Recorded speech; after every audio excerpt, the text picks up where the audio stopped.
As always, in our final panel of the day, we hear the Shipowners Perspective. To introduce the panel, here's my dear friend, a longtime co-chair and conference sponsor, Clay Maitland, managing partner of International Registries, the Marshall Islands Registry.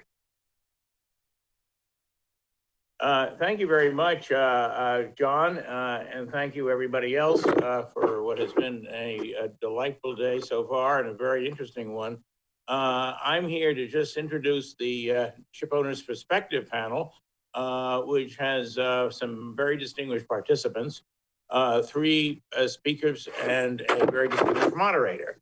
They are Sam Norton, the president and CEO of Overseas Shipholding Group; George Mangos, principal of, he calls himself principal of Interunity Group; and Lois Sovraki, president and CEO of International Seaways, Inc., which, by the way, has a common heritage with Overseas Shipholding Group. They both rose from the same founding family.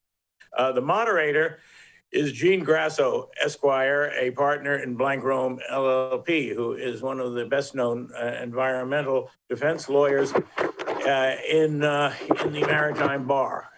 Thank you very much, ladies and gentlemen, for joining us. Good afternoon, all, and thank you for the introduction. It's my honor and pleasure to be moderating this panel on Shipowners Perspectives, where we'll hear the views from three iconic ship owners and operators: Lois Sovraki, president and CEO of International Seaways, a publicly traded tanker company with ships that operate internationally; Sam Norton, president and CEO of Overseas Shipholding Group, a publicly traded company with tankers that operate in the Jones Act trade; and George Mangos, principal, Interunity Group, a privately held diversified company operating tankers, container vessels, and bulkers. We'll hear from them on wide-ranging issues: ESG, decarbonization, the pandemic's impacts on the tanker market, and what renewable energy markets might mean for the maritime industry. Without further ado, we'll get right into our discussion. So Lois, the first question is for you. The global pandemic has affected all industries and the world economy, but there's a growing consensus that COVID will hopefully downgrade to an epidemic this year. Particularly in the shipping industry, we've not just seen recovery, but boom in certain markets, especially the container sector. Why do you think the tanker market has lagged? Thank you, Jeannie. It's a privilege to be here today. So in March of 2020, when all of a sudden the pandemic was setting down upon the world, pretty much everything stopped, considering people, all of the stores were empty of product, people were not buying things. However, what didn't stop was oil was being produced. And so we went, as a country, world, we went from over 100 million barrels a day of oil consumption. We dropped somewhere in, April and May to 85 million barrels per day. So all of this oil was still being produced and prices plummeted. Storage ramped up dramatically. Inventory was being stored on land, at sea, in any available tanker vessel or tank, ashore or at sea. And what we've been we had actually a booming market in our very large crude carriers in, the second quarter of 2020 and flowing into the third quarter. We had time charters at over $100,000 per day. Then I call it the after the party, you have your hangover. And so since the mid 2020, the world has been drawing down inventories. And where we are now is we are back to the levels of 2014 inventories in the world. And all of us are highly aware that oil prices are at $90 for Brent. So behind the scenes, the world oil demand has come back to touch between 99 and 100 million barrels a day. And so our market is finally coming back into balance. But this was very different than, all of the other markets, such as containers, and people were, in their houses and they were buying durable products very different than the oil world. Now that we are seeing travel, flights, everything come back, our markets are poised to come back to a healthier balance here in 2022. Sam, are you seeing the same things on the Jones Act side? Largely, Lois, yes. It's they're still missing jet fuel consumption globally because of the inhibited travel internationally. Domestically, the air traffic has come back, but we're still about 10% down on jet fuel consumption. So we're optimistic that with the passing, we think, of Omicron in the months ahead, that there'll be a rebound of activity, some pent up demand that should spur transportation fuel consumption domestically that would be supportive of a continuing rebound in our business. So it was definitely a problem for us during much of 20 and 21. The consumption levels came off, as you suggested, pretty dramatically in the United States, as much as 40% down on transportation fuels during the peak of the lockdown periods in the U.S. Slowly, those have come back, and the inventories, as you said, were drawn down largely during the second half of last year. So, I'm more interested in George. George has been the beneficiary of some of the things that you talked about. Container sector has certainly been a primary beneficiary from consumer behavior during the pandemic. Maybe George, you can chime in on that. Well, thank you, Sam. Thank you, Lois. It's fantastic to be on a panel with some serious heavy hitters such as yourselves.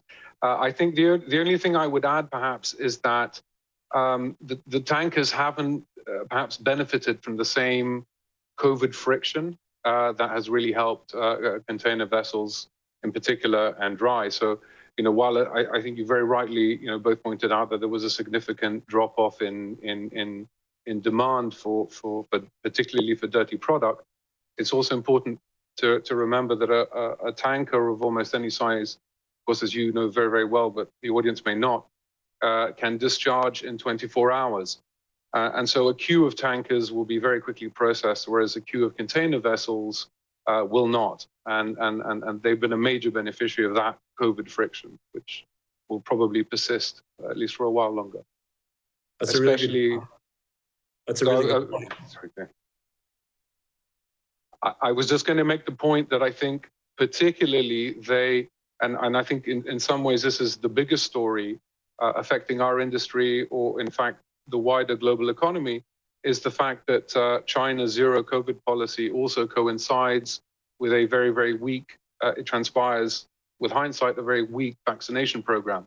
And so I think we're going to see those persistences supporting dry and containers and probably be a little bit of a drag still, even though, of course, volumes are working their way back up on tankers. Thank you, George. Sam, were you going to comment on that? Or? No, I think that the port congestion and the logistical issues, everybody reads about supply chain disruption and all the rest of this, but I don't think many people really. You've got the pictures of 80 ships lying off Long Beach waiting to come in. The impact of the supply coming out of the market because of port congestion and because of logistical issues is a big factor. And I think George makes a really good point that we haven't seen that in the tanker market at all. There's been virtually no disruption. Certainly in Lois, maybe I'll turn to you on that one, but certainly our operations, everything really run quite smoothly from a logistics point of view. We haven't seen any major disruptions from sort of terminal activities or movement at all. So it's a really good point that George makes. No, absolutely. And one of the things George just touched on there, I think that China was more effective than many countries, certainly I think than the United States, during this time in really having their zero COVID policy. But now if everything becomes endemic, and how do you transition from zero to endemic? I think it's actually, now there will be more challenges. And of course, international trade, we certainly China is a heavyweight, right? So I think that adjustment is going to take a bit of time and also potentially suppress some of this, return to normality. I mean, Now we're seeing, you're diagnosed with COVID and you're allowed to go back to school, or you're expected to go back to school within 5 days of having tested positive, where 2 years ago, this was 14 days, right? So you see the behavior towards, well, we have to keep the economy moving, we have to keep the kids learning, this kind of an attitude is becoming more the rigor today than certainly what we saw 2 years ago, for sure. Lois, do you see that in the crew issues for you? And I mean, everybody should know that there's been a crew crisis for some time because of the pandemic. And how do you see that changing as we move from pandemic to endemic? And do you see that also shifting in the way that international transit of crew for crew changes is going to affect your business? One of the things I was, personally very proud of is working with our team early in 2020. By the third quarter, we were deviating ships, when they were passing Singapore, we'd actually deviate to the Philippines to do a crew change because, you're just not welcome anywhere to try to get the seafarers on and off.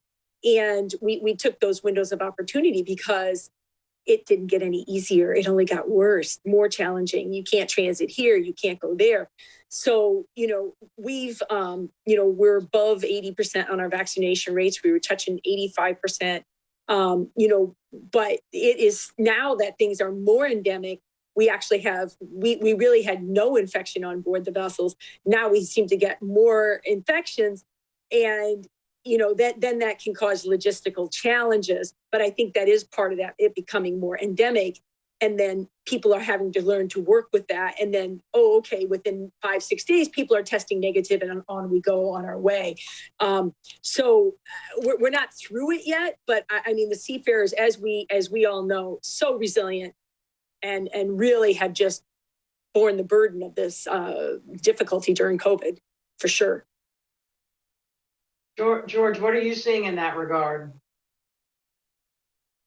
I can only echo the same things. I mean, we continue to struggle managing crew changes in this COVID time. Our vessels are global traders.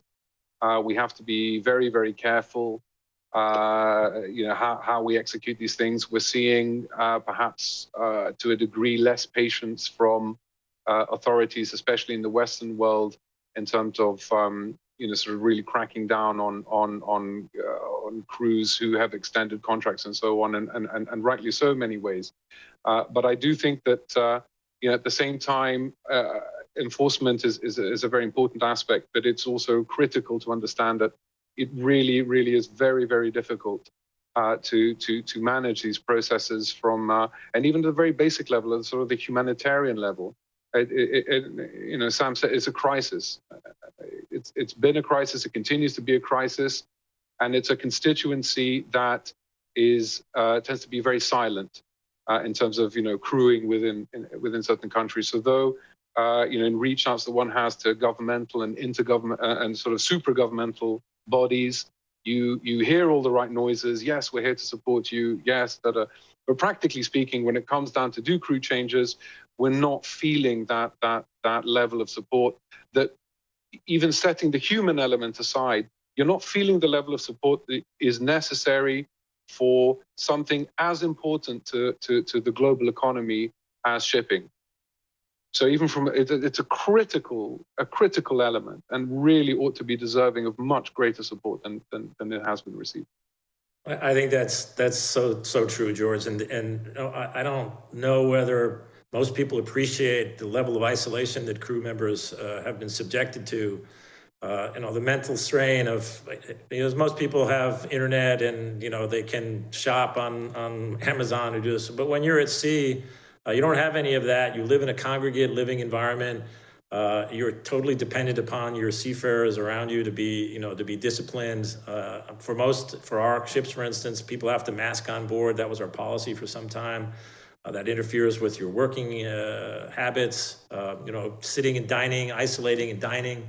It's been a very, very real strain, even for our ships, where our crew changes have been relatively easy because most of our ships trade domestically.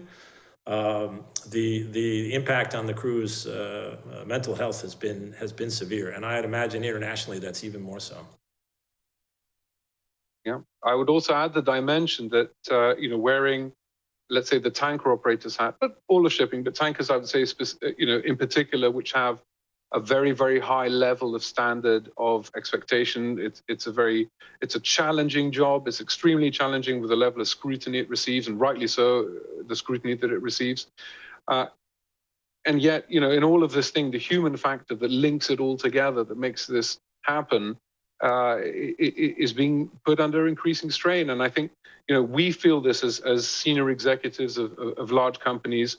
In the early stages of the pandemic, it was a real task for us to be able to turn around to our stakeholders and say, we are absolutely committed to keeping the same level of safety, the same level of support, everything we can do to keep the product and the cargoes moving in a safe way for the humans, for the environment, and that pressure has been increasingly building. And so, we're left to our own devices to try and figure out how to try and sort of release that strain without having many tools at our disposal.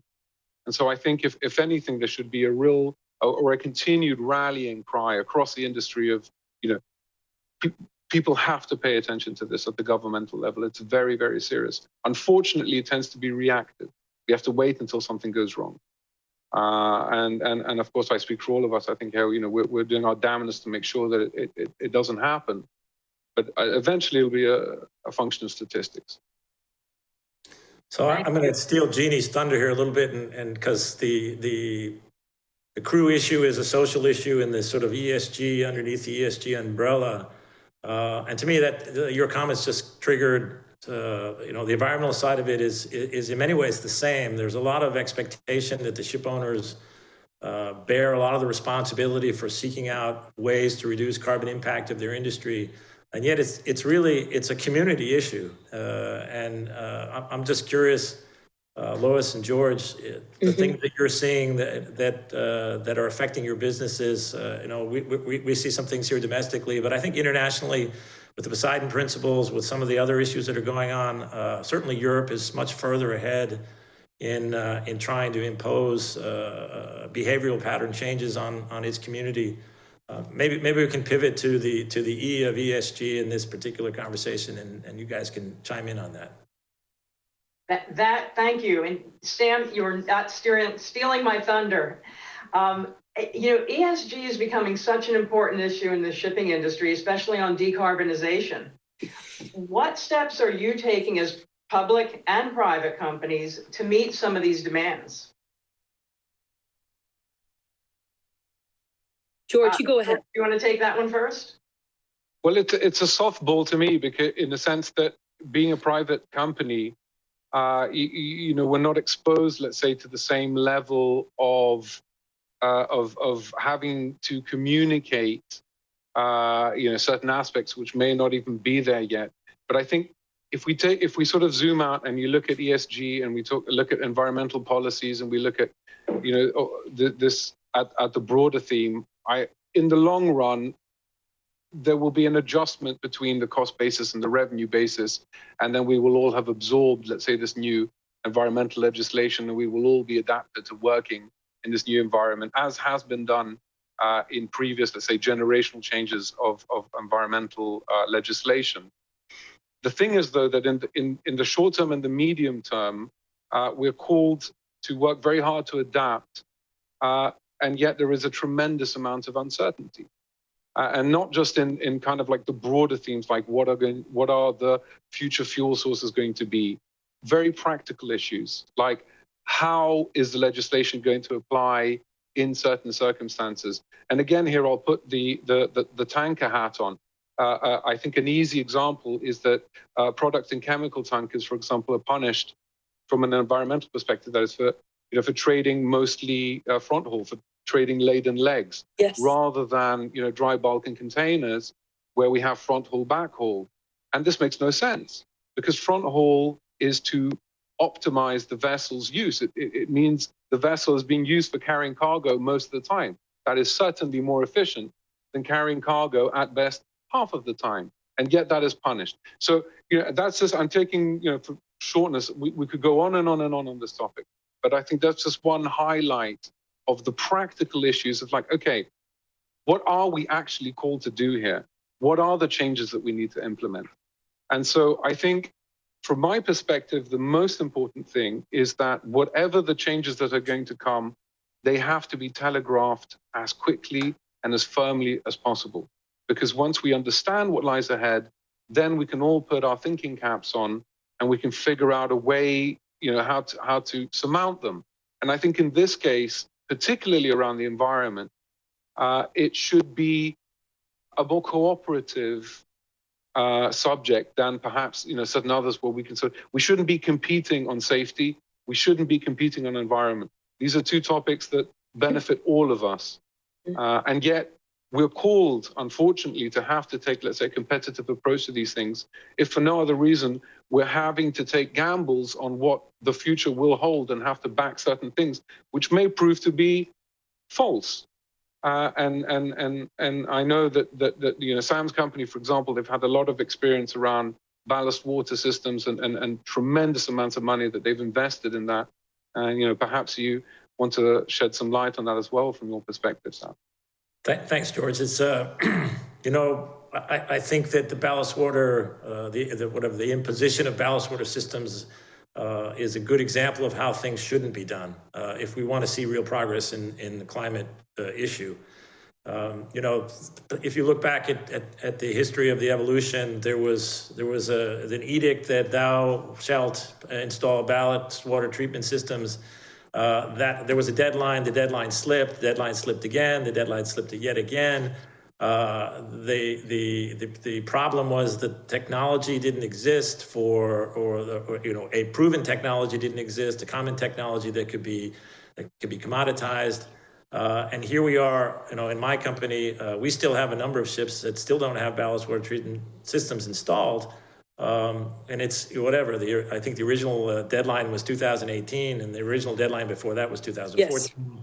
Yes. So, to me, this is a failed process. And I think that if we're going to be examining real solutions to reducing carbon emissions globally, a rethink has to be taken as to how to socialize those costs much more effectively. The ballast water treatment system, it was just assumed that the market would price through the cost of all of these situations and the ship owner would be able to do that seamlessly. That's not been the case.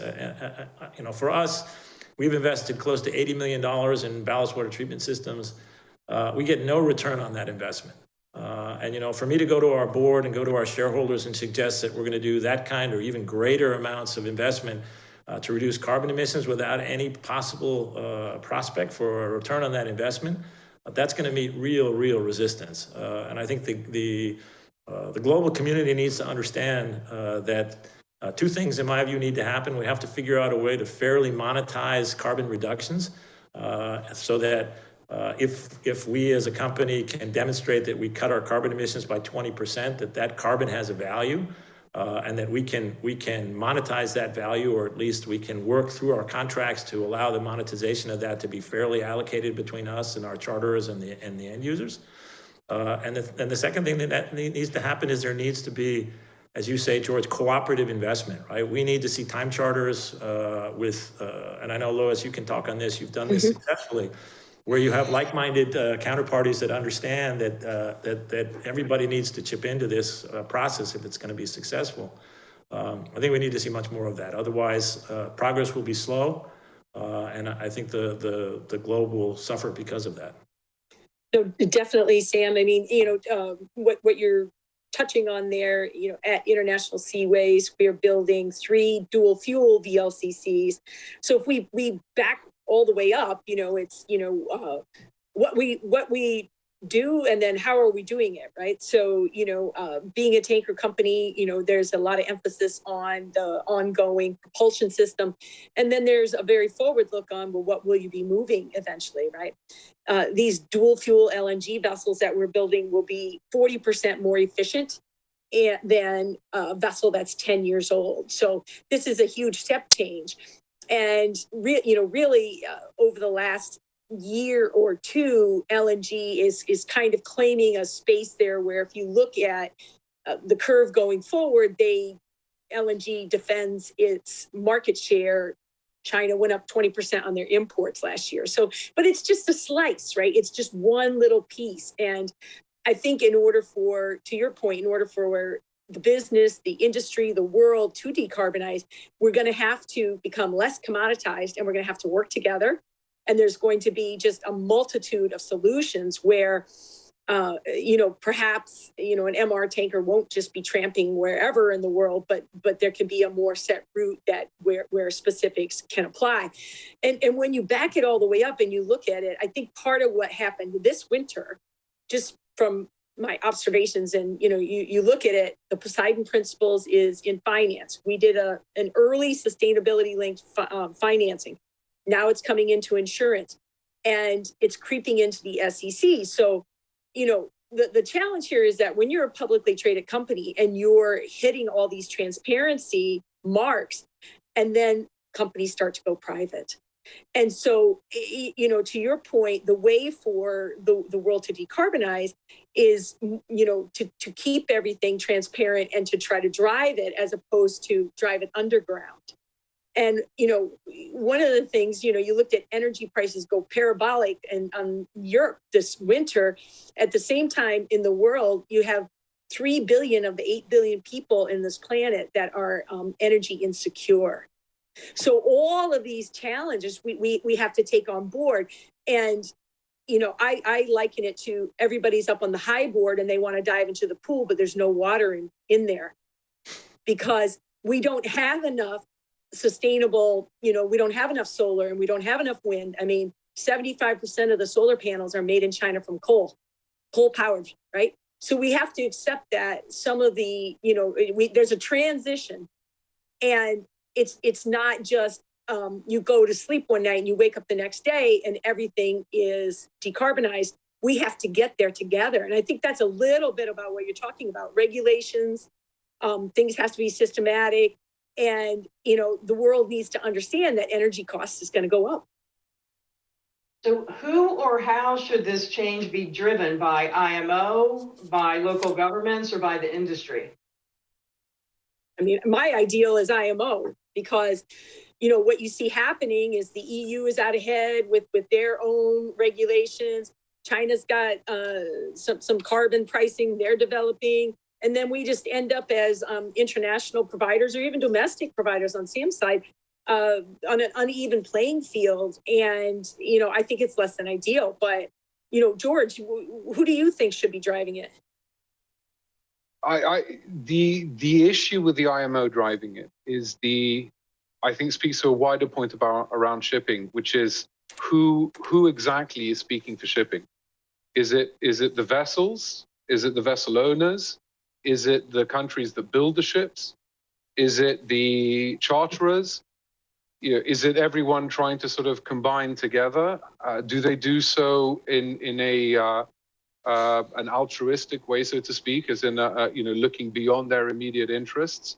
And I think this has been the issue, let's say, with IMO, is that the idea that it's been effectively captured by certain very, very specific interests, forcing entities like the EU to try and accelerate the process and kick the IMO out of its lethargy. I think ultimately Lois is right, because you need to have one central governing body, let's say, that's going to set the rules and set the playing field. The unfortunate thing is that, and I don't mean to sound in any way backwards on this, but I think we're also ignoring certain realities. Lois touched upon this. There are, I recall the exact statistic off the top of my head, but I believe it's 1.5 to 2 billion people that currently power themselves or whatever it is using wood. For them, a step change to coal would be a major benefit to the environment. And so, and I'd say that in order to advocate, further coal sales, but just to explain that when we try and reduce extremely difficult subjects to slogans, and these slogans are in the hands of politicians, then we may be making retrograde moves at the same time. I'll say something extremely controversial, at least in Europe. I think it was insane that Germany shut down its nuclear power stations. just at the same time as, and look at the political, not just the environmental, but the political ramifications today of Germany's policy, let's say, towards Russia and its gas imports. Doesn't really have a lot of a choice in the matter at this stage. So I think, these are very, very complex issues. And yes, I think in many ways, the IMO should be the body to speak for it. But I think we also, as constituent parts, have to play our role to try and push our own regulators to understand that there isn't an off-ramp to this momentum. We have to be moving towards a decarbonized future, and that we should try and get ahead of this rather than be reactive to it. And if we show that responsibility, then I believe that it will be left to our hands to a larger extent. Otherwise, other bodies are going to step in and do the job for us, and it's going to be a hatchet job. George, it's really interesting points you make. And I, again, speaking from a tanker owner perspective, looking back, historically, one of the big sea changes in our industry was when the Exxon Valdez imposed new standards of operating quality on the industry. And it was really the OCIMF that drove that change. They got together and, everybody had to step up. And there was a common, there was really a common playing field on which all were playing. And if you didn't make the grade, then you were kind of phased out. I kind of feel like that's a better model than sort of multilateral or multinational organizations with various constituents. My observations are a little bit less optimistic that can happen again in this front, because certainly when we look at domestically, what we've seen, the large international oil companies seem to be distancing themselves from carbon fuels as part of their solution. And carbon fuels are going to be around for a long time, and I feel like it's kind of a shame that the Shells, the BPs, the Totals of the world are not taking more of a leadership in trying to set that common standard for what people should be doing and how we're going to be able to, as a community, make real changes. And many of the assets that are underlying their previous business portfolios are changing into different hands.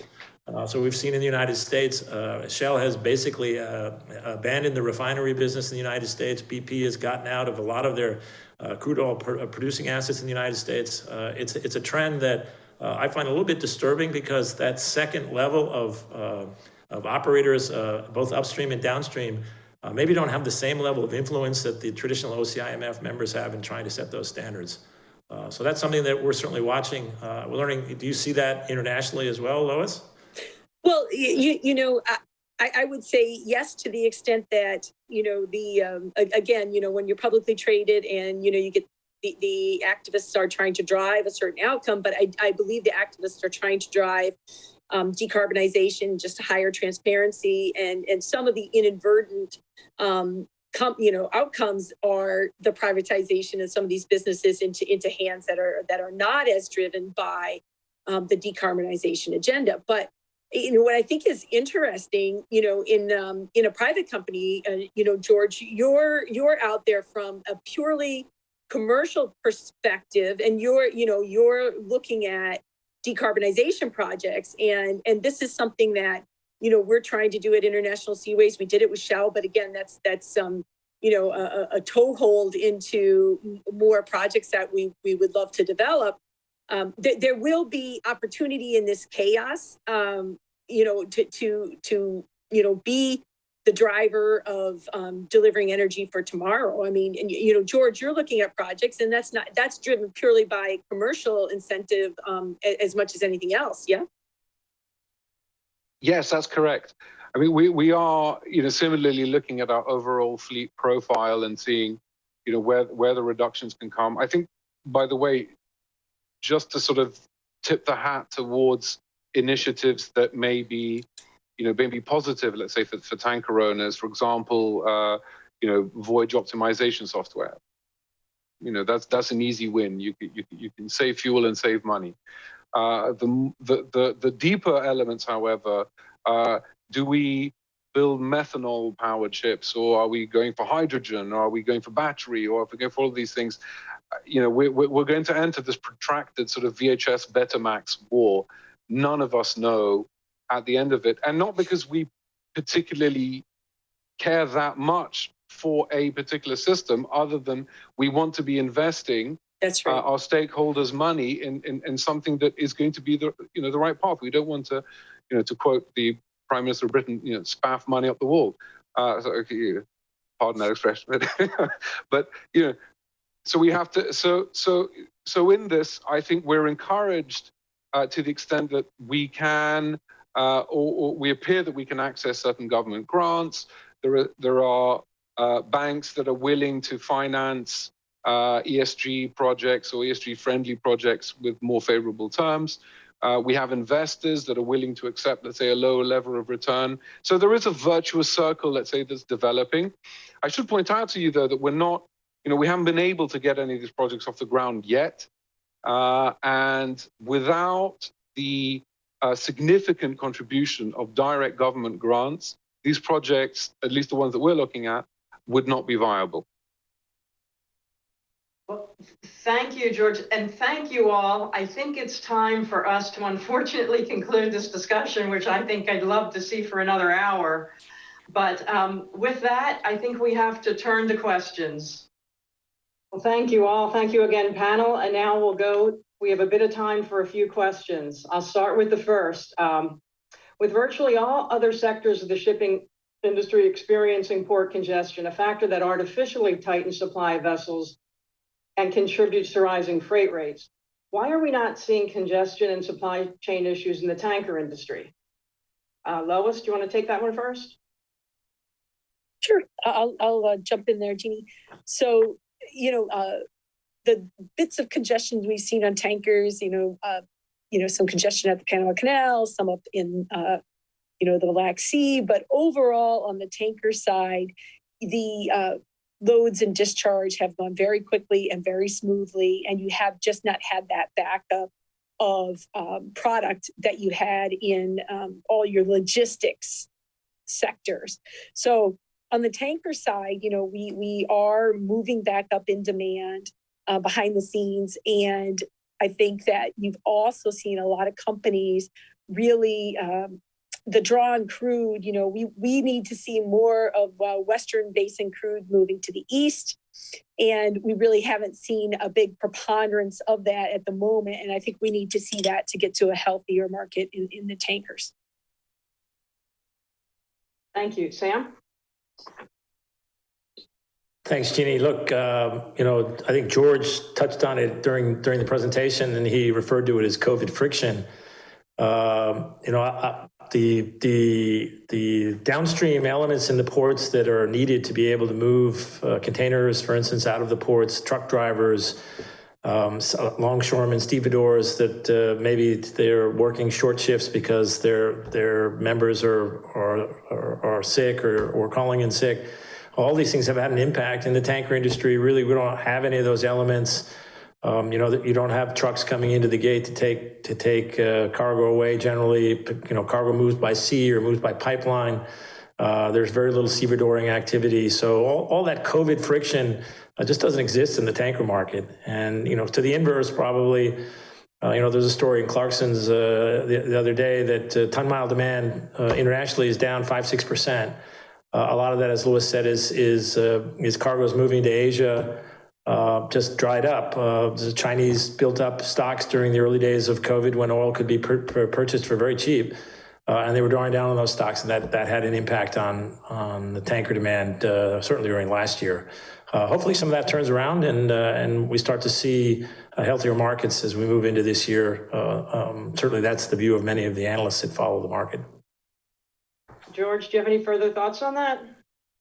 Nothing, just to add a little bit of the stats as I understand them. So I think Poten's numbers on ton mile for wet demand was -5% for 2020 and another -5% last year. Dry, which was basically about 2% up, and then it's about 3-4% up. So, it's relatively marginal. You can see the gigantic impact that it had on freight rates. So we don't need to, containers is hard to model because you had, of course, a big jump in demand that happened at the same time as a COVID restriction. and arguably of the three sectors, it's the one that's been most affected. So I think in that context, and with the discussion we're having, I think it's clear why tankers are really struggling right now still. Thank you all. COVID has had a huge impact, a huge negative impact on our industry and all of us. But looking back over the last 2 years of COVID, what positive developments do you see? More automation, digitalization, less travel? Sam, to you first.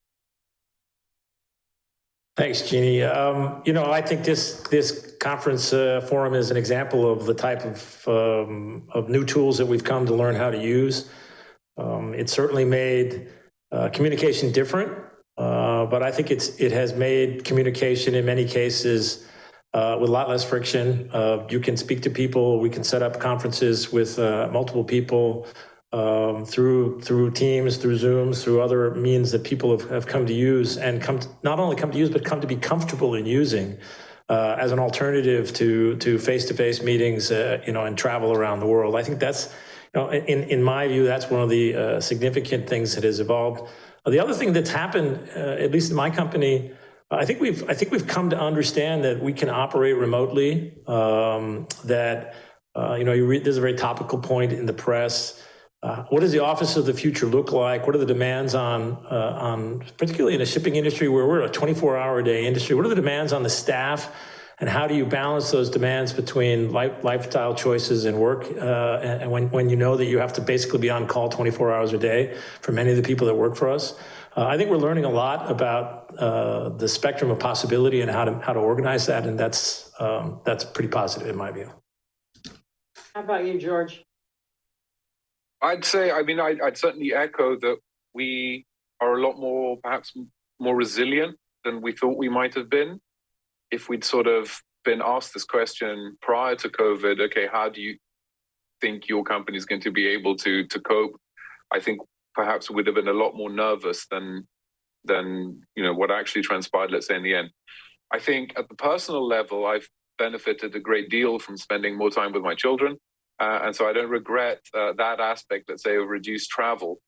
But I'm also glad that I'm able to be back on the road again. Because I think, I think we all understand that there's an amount of nuance that you miss, the context, let's say, of certain discussions. But I think, on the whole, the ability to actually organize and speak to people at short order, using these technological tools, it's really showed to us that we can do it, and how mobile we really are when we need to be. Thank you. And Lois? For us at International Seaways, we've been remote for 2 years, and in March here, we're going to come back, but we are going to do the hybrid schedule. And for sure, it was very impressive the way that the team came together during that period and was able to release results, not be delayed, and high level of professionalism. I think some of the challenges come in when you're trying to bring young people into the industry and you want them to be able to learn from the more experienced people. It gets very tricky if there's not a pit for them to sit in, for them to learn and to hear the level of conversation going on. So for us, we're going to pivot to this hybrid methodology so that we can bring back some of that conversation and that vibrancy to the office, as well as giving people more flexibility, which they have quite frankly earned. Thank you. I fully agree with that. It's bringing a whole new perspective to what is mandatory travel and what is voluntary travel.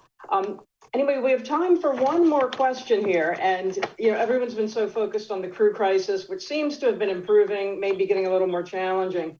As ship owners and operators, what steps are you taking for crew morale in light of some of the challenges we're all facing with crew change and crew change challenges? So I'll go to you first on this one, George. So I think, look, as many other responsible companies, we've increased budgets for welfare support to our seafarers on board of the ships, and also to the families. But I think what it really comes down to at the end of it, it's putting that pressure, that emphasis on getting people back to their homes as quickly as possible.